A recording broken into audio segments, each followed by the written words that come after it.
How to enable screenshot search on Android. This tutorial shows you how to turn it on so your device can automatically pull details from anything you screenshot. First, open the Settings app on your Android device. From there, scroll down and tap Apps. After that, find and tap Screenshots or search for it if it's not immediately visible. At this point, tap Screenshot Search or a similarly labeled AI search feature within that app's settings. Following this, tap the toggle to turn it on. Once enabled, your device will start intelligently scanning screenshots for useful information automatically. From here, take a screenshot of anything, like a restaurant recommendation, an event flyer, or a product listing.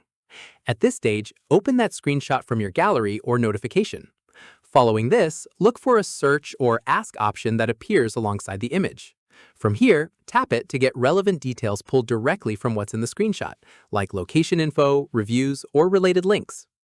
Keep in mind, this feature is only available on select devices, so if you don't see this option in settings, your specific device may not support it yet.